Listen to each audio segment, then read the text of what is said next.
Election officials push back against Trump administration after Fulton County raid and voter roll demands. Washington election officials from across the country pushed back on Thursday against the Trump administration's increasingly combative tactics, following an FBI raid in Fulton County, Georgia, and a growing number of Justice Department demands for voter rolls.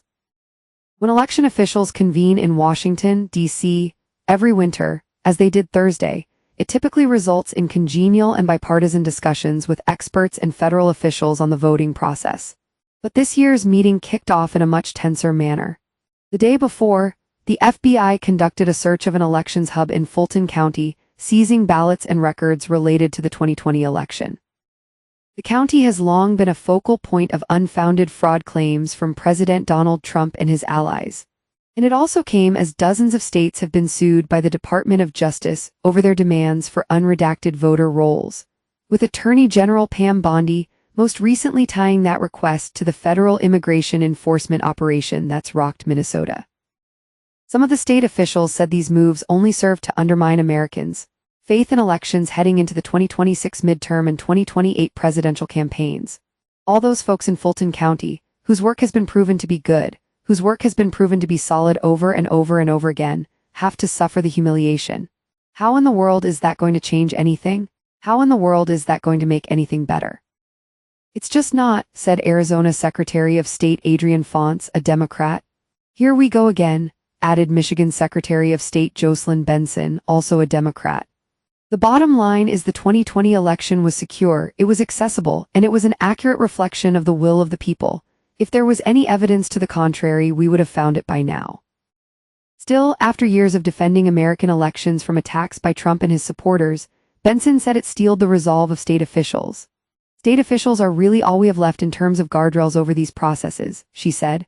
While several Trump officials were scheduled to speak on a panel Thursday morning titled, Federal Assistance with 2026 Elections, Ask the Feds, just one aide, Jared Berg, appeared on the podium.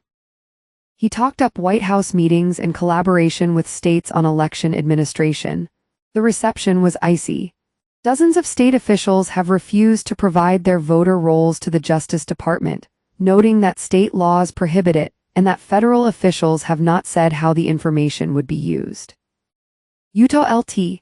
Gov. Dater Henderson, a Republican who oversees her state's elections, condemned statements made by Assistant Attorney General Harmeet Dillon that the administration's pursuit of voter rolls was due to states not maintaining them as quite appalling. She's pretty much slandered all of us.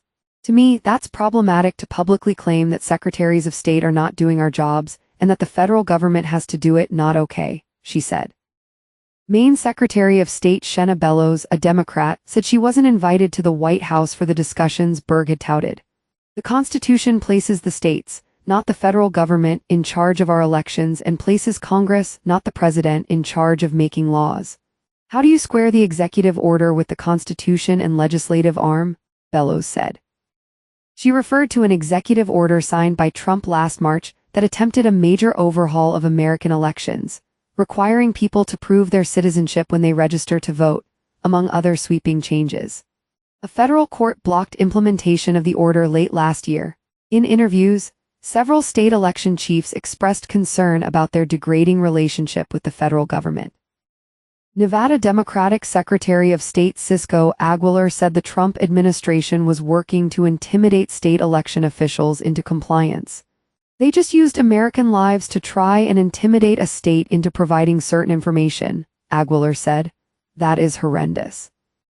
Others said they were worried about the lack of federal support, particularly following spending cuts that decimated the Cybersecurity and Infrastructure Security Agency, CISA, that had helped states defend against threats. Secretaries have reached out last year to say, how will we get this type of information?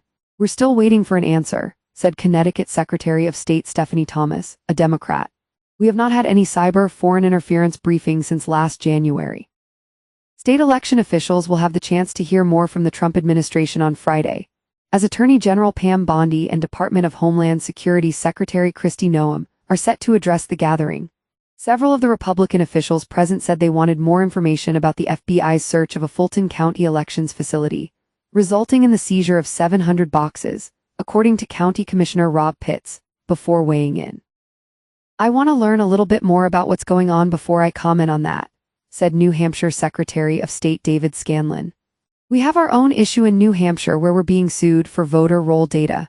West Virginia Secretary of State Chris Warner said he was anxious to see what information the administration provided that allowed the court to provide a warrant.